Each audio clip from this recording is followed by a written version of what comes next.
We are here in a special building, the BMCC. It's a building that was created in a certain heritage context, and well, the conditions that were linked to it, and the way in which it was approached from the beginning will be explained to us by Ramona Nicolaescu. She's a city architect at the city of Bruges, and I will give her the floor now.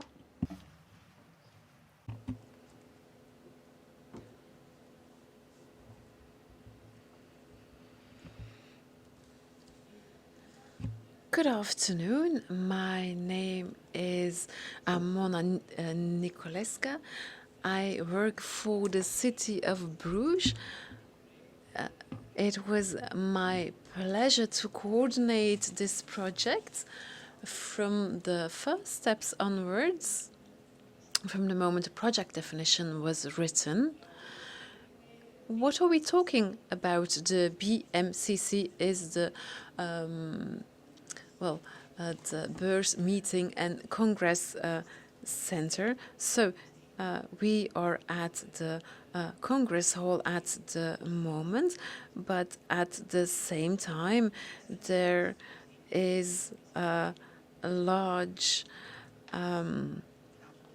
area where about 1,500 people can come together.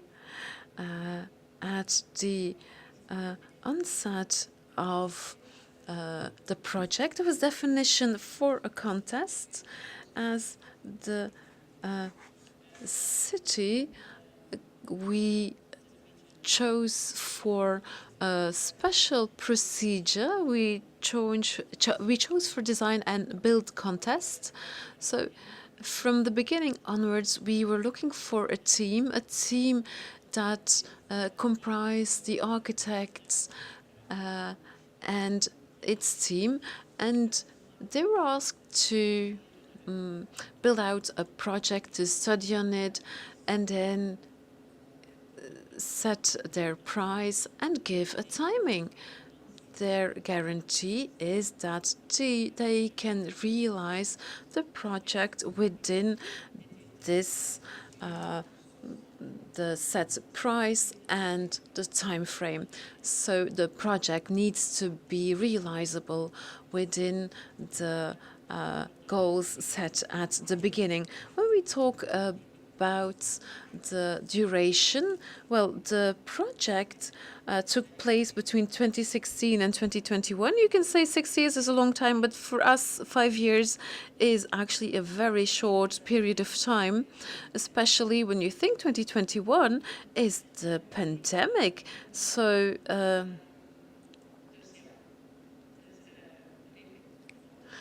it actually went quite smoothly, but this has also to do with the team that realized the project. It was a cooperation between our architect, Eduardo Suto de Moura. He is the winner of what is actually the Nobel Prize for architects, and the collaboration between him and Meta Architects agency. The budget was 40 million euros. This is all inclusive, but I can say that the project, well, not only comprised the realization of the building, but also the realization of the area, the square around it, and the streets around it, etc. I will tell you more about it later. The most important decision was the following. In Bruges, we were thinking about it for a long time to build a new area for the Bourse, and well, this we were looking for it for a long time. We were looking at it inside the center, but also outside. And eventually, it was decided upon that the place where the prior party halls were would be chosen. So 50 years after dates, well, it was decided upon to construct a new hall, Congress Hall, at the same site. So it is a UNESCO protected heritage. Of course, this has many implications, but it also offers lots of chances because, well, like in this way, the connection with the center is a big plus. From the beginning, it was actually clear that a building of this scope would not only be the realization of a building, but it actually also entails the realization of city planning. So as you can see, just like in other large cities, an important building in a city always has a public space or square next to it that actually carries the building. When you look at this in Bruges, it's also the case. Also at Belfort municipality. So the building should not only be seen in the scale of the immediate environment, but in the larger scope of the city. And also the building should not only be seen as the building, but also the site around it. So we have a very nice sketch of the architect, Sota de Mora, where he puts all his, where he put his vision into one sketch. So you can see that for him, the trees were very important. When the first party halls was established 50 years ago, the trees were actually also planted. These trees need a very good environment. So keeping these trees was a very important prerequisite for him. The story of the scale of the building and how you can put this in a city environment exists of two components. Firstly, the typology of other buildings in cities were looked at. So, for example, Onze Lieve Vrouw Church, Belfort, and the St. Salvator's Cathedral, but also the concert hall were looked at. So when you look at it, you can see typology, especially with the historical buildings. You can see that the buildings have like a building, like a core, and then a tower. And at the BMCC you can also see the tower, but the relationship between the body and the head is different. So the tower is not very high as it used to be, but it's still a wink to the city. You can see this is the first scale. The second scale is that of the environment. When you look at the sketch below, you can see that the head of the building, the BMCC, the concert hall, is actually looking at the city, but the body itself is integrated in the buildings and the streets around it. So the building plays at both levels. So the realization of the square, the architects went one step further. They did not just want to have a square in front of the building, but they wanted to make a covered square of the building. So you can see the concrete walls here, and you can see it was opened up. You can see that actually the core is in glass, and this gives you the opportunity to look through the building. And you can see that actually also at the axis of the building, you can see this. At the entrance level, you can see that actually you go through the building, and the walls can also be opened so that actually it becomes one large covered square. This is a very nice gift given by the architects to the city. So this is actually a gift from them to the city. So the building itself is easy to read. Of course, it's a tall, large building, but well, there is a lot of duality in it. You do not only just have the Bruges, but also the other locations, the Congress Hall, of course. You have the transparency of the body and the massiveness of the parts on top. It's very present, but it's also, it's also subdued in a way.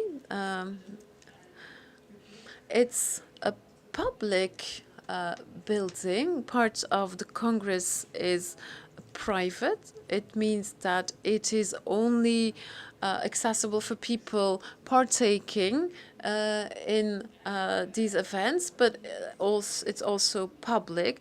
And the form is traditional, but also contemporary. The materials that were used were, very well.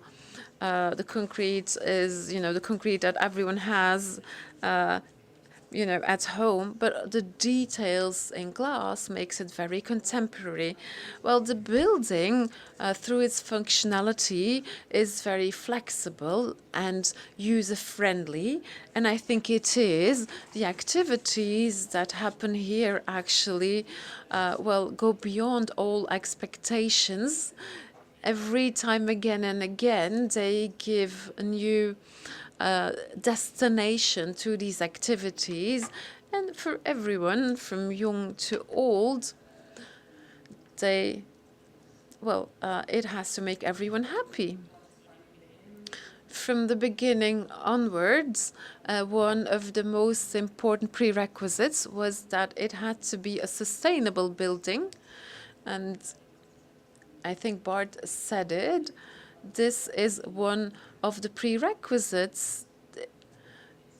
It has to be thought of from the beginning, and it has to be asked from the designers as well.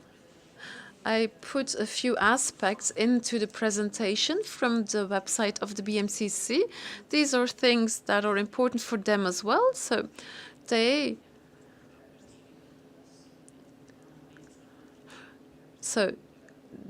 are not only part of the design by us, but they are also using it further. BMCC is also using it in how it uses it.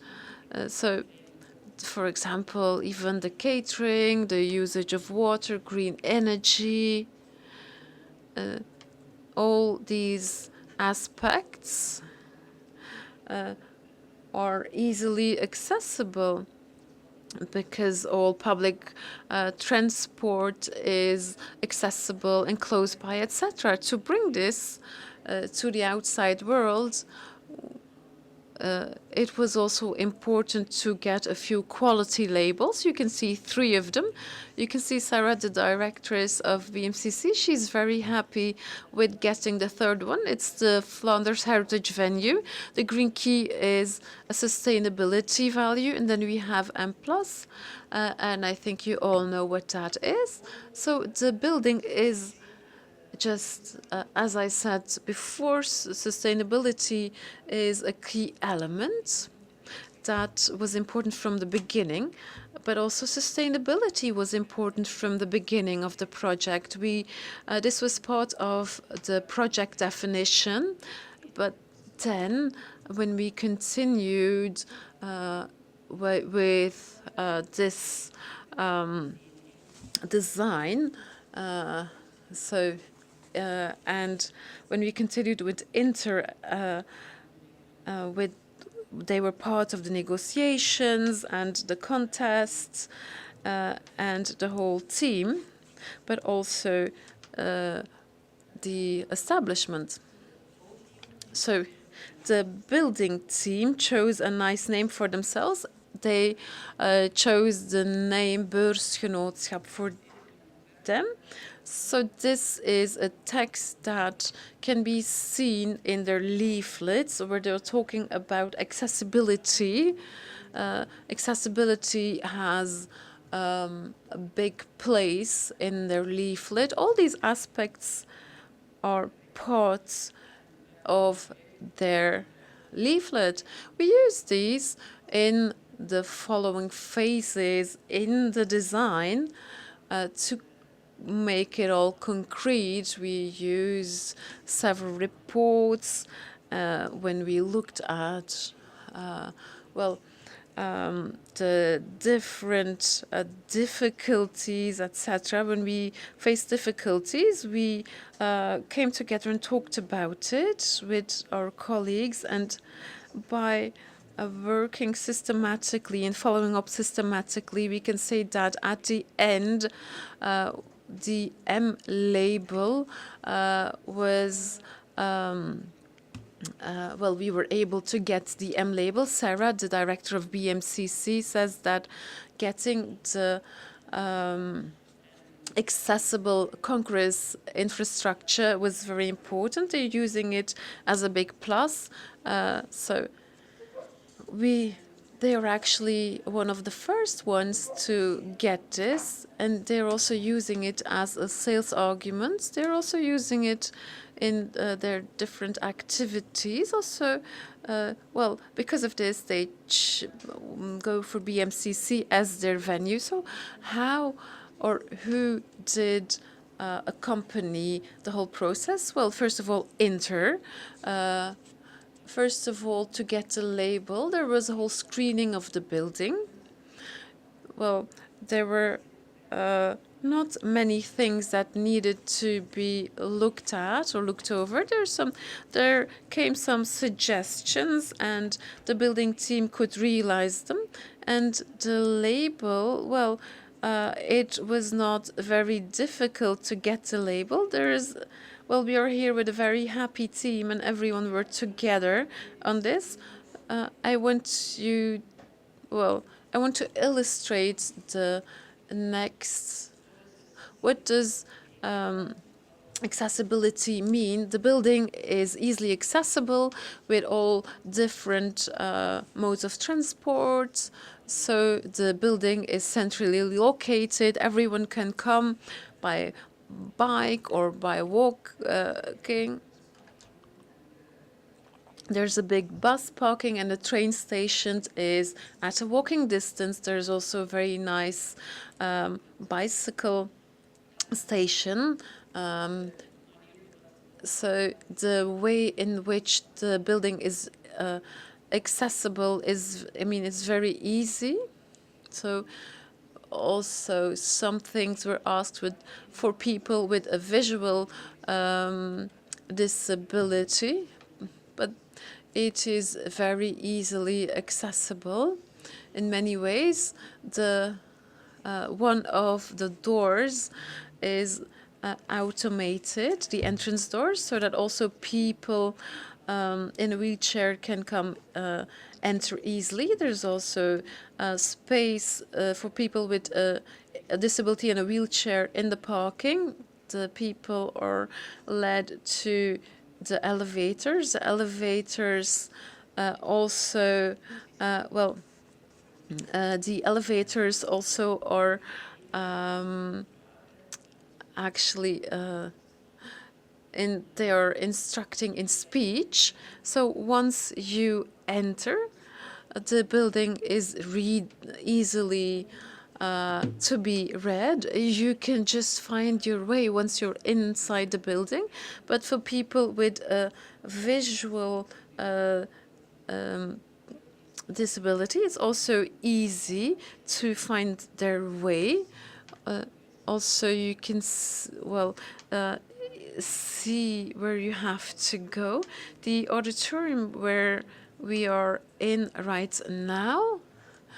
Well, you can also see there is a special space for people in a wheelchair, and they can sit with their plus ones or not. We also, on the way, changed a few things.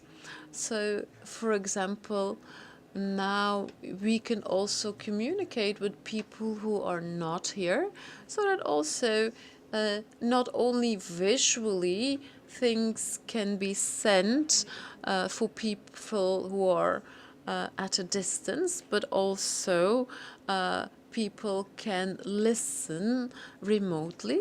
Also, people with a visual impairment or children can access, I think. Well, it all works very well. A few weeks ago, we had an event around childhood disability. 1,300 people participated, and well, what was talked about were things that are new today, and everyone could experience what it's all about, what is on the market today. So this was my presentation. I don't know if you have any questions. I wish you a lot of success, and I hope that you have enjoyed the session here at the BMCC.